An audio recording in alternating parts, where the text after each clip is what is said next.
आता आपण मध्ययुगीन काळातील इतिहास बघूया. तर 12व्या शतकामध्ये कल्लन याने एक काश्मीरच्या इतिहासावर ग्रंथ लिहिला. संस्कृती कशावर लिहिलाय तो? काश्मीरचा इतिहास. आणि लिहिणारा कोण आहे? कल्लन. शतक कोणते? 12व. आणि ग्रंथाचं नाव काय? राजतरंगिणी. ग्रंथ कोणता तो? कशावर लिहिला? काश्मीरच्या इतिहासावर. कोणी लिहिला? कल्लनने. कधी लिहिला? 12व्या शतकात लिहिला. आता ह्याचा जो ग्रंथ आहे कल्लनचा, त्याच्यामध्ये इतिहास लेखन शास्त्र शुद्ध कसं असावं ह्या आधुनिक संकल्पनेच्या जवळ जाणारा तो ग्रंथ आहे. शास्त्र शुद्ध लेखन केलं त्याने इतिहासाचं. कोणी? कल्लनने. कोणत्या ग्रंथात? राजतरंगिणी. कधी लिहिला हा? कशावर लिहिला त्यांनी? आता हा ग्रंथ लिहिताना त्यांनी अभ्यास केलेला आहे. कसला? कोरीव लेख, नाणी, प्राचीन वस्तू, राजकुलांच्या अधिकृत नोंदी, या सगळ्या गोष्टींचा त्याने अभ्यास केला. त्यांनी म्हणजे कोणी? कल्लनने.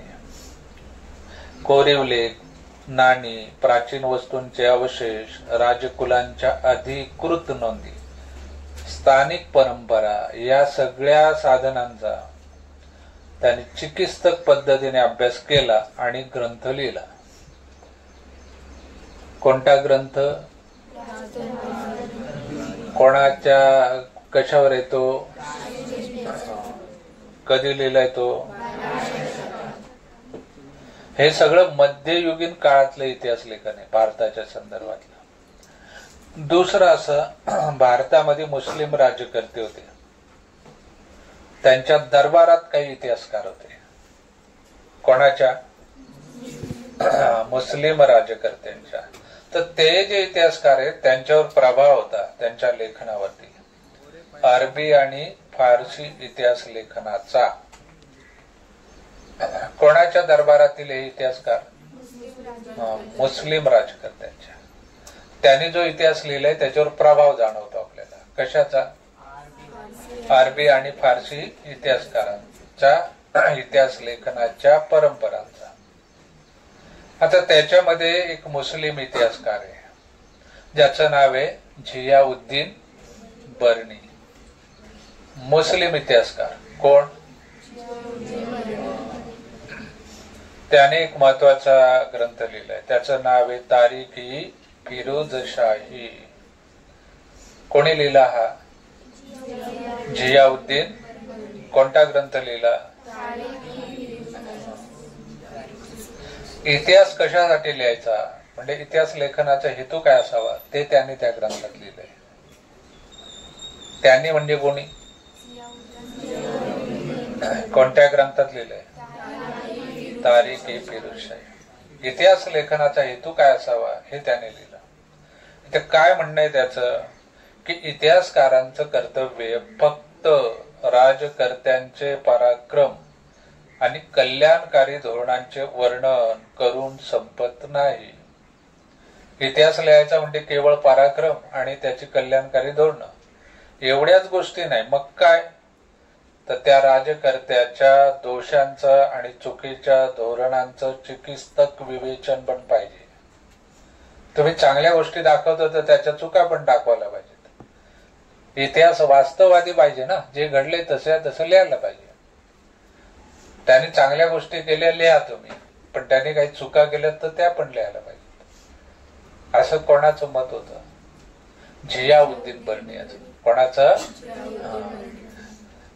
इतिहासकारांनी फक्त राजकर्त्यांचे पराक्रम किंवा कल्याणकारी धोरणांचं वर्णन करून चालणार, त्यांनी चुकीची धोरणं आणि त्यांच्या चुका पण दाखवायला पाहिजेत. कोणत्या ग्रंथात म्हणतोय तो असं? कोणी लिहिला तो? एवढंच नाही तर त्या इतिहास लेखनामध्ये काय आणखी यायला पाहिजे ते पण त्यांनी सांगितलं. संबंधित काळामधले विद्वान व्यक्ती, अभ्यासक, साहित्यिक आणि संत त्यावेळचे, ज्यावेळचे ते इतिहास लिहितात त्यावेळचे. राज्यकर्त्यांवरती लिहितातच इतिहास, पण इतिहासामध्ये आणखी पण गोष्टी त्यांच्यामध्ये, त्या काळातले विद्वान आले, अभ्यासक आले, साहित्यिक आले, संत आले, यांचा समाजावर एक प्रभाव पडतो. त्याची पण नोंद इतिहासकारांनी घ्यायला पाहिजे असं मत होतं. कोणाचं? झियाउद्दीन बर्नीचं. बर्नीच्या या विचारसरणीमुळे इतिहास लेखनाची व्याप्ती वाढली, विस्तार झाला. कारण पूर्वी फक्त राज्यकर्त्यांच्या संदर्भातच इतिहास लिहायचे. यांनी आणखी काही गोष्टींच्या नोंदी घ्यायला सांगितल्या. संत असतील, विद्वान असतील, साहित्यिक असतील, त्या सगळ्या लोकांचाही प्रभाव पडतो ना सांस्कृतिक जीवनावर. लोकांवर प्रभाव पडतो की नाही? त्यांचा पडतो. मग त्याची पण नोंद घ्यायला पाहिजे इतिहासामध्ये, असं त्याचं मत होतं. कोणाचं? झियाउद्दीन बर्नी. हा झाला मुस्लिम राज्यकर्त्यांच्या दरबारातील इतिहासकार. कोण? त्याबरोबर मुघल पण होते. मुघल बादशाहांच्या दरबारात पण इतिहासकार होते.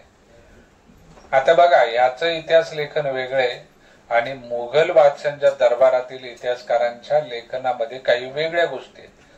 त्यातली पहिली गोष्ट आहे की ते मुघल बादशाहांच्या दरबारातले इतिहासकार होते, त्यांनी जो इतिहास लिहिलाय त्याच्यामध्ये काय आहे?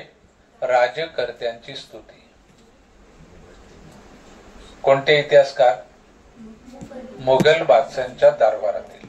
त्यांच्या इतिहासामध्ये स्तुती दिसते बादशाहांची, राज्य कार्यकर्त्यांची, त्यांच्याबद्दलच्या निष्ठा, या गोष्टी दिसतात.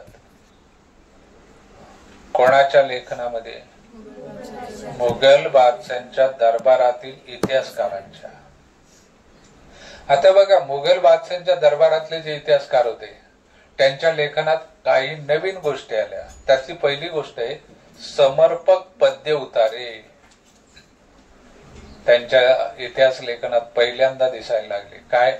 पद्य उतारे आणि सुंदर चित्र. यापूर्वीच्या इतिहास लेखनात या दोन गोष्टी दिसत नव्हत्या. पण मुघल बादशाहांच्या दरबारातील इतिहासकारांचा जो इतिहास त्यांनी लिहिलेले, त्या इतिहासामध्ये या दोन गोष्टी दिसतात. कोणत्या? पद्य उतारे, आणखी सुंदर चित्रे. आणखीन काय सांगता येईल यांच्या लेखनाचं वैशिष्ट्य? राज्यकर्त्यांची स्तुती, त्यांच्याबद्दलच्या निष्ठा, या त्यांच्या लेखनातल्या काही विशेष बाबी आहेत.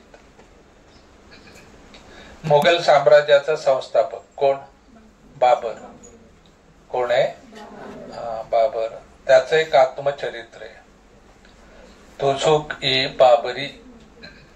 कोणाचं आत्मचरित्र? बाबरचं. मुघल साम्राज्याचा संस्थापक कोण? बाबर. आणि त्याचं आत्मचरित्र काय? तुझुक-ई. त्याच्यात काय वर्णन आले? तर त्यांनी जी युद्ध केली त्याची. कसली वर्णन केली? त्यांनी ज्या ज्या प्रदेशांचा प्रवास केलाय त्याचं पण वर्णन आहे. त्यांनी पाहिलेल्या शहरांची वर्णन आहेत. तो ज्या ज्या शहरांमध्ये गेलाय, प्रदेशांमध्ये गेलाय, तिथली स्थानिक अर्थव्यवस्था, रीतिरिवाज आणि वनस्पती सृष्टी यांचं पण त्यांनी बारकाईने निरीक्षण नोंदून ठेवलंय. कोणत्या ग्रंथात? तुझुक-ई. कोणाचं चरित्र आहे ते? आत्मचरित्र बाबरचं. बाबर कोण? या ग्रंथात कोणत्या बाबी विशेष करून आल्या? त्यांनी केलेले युद्ध, त्यांची वर्णन. नंतर ज्या प्रदेशात तो गेला तिथली प्रवास वर्णन, आणखी शहरांची वर्णन, आणखी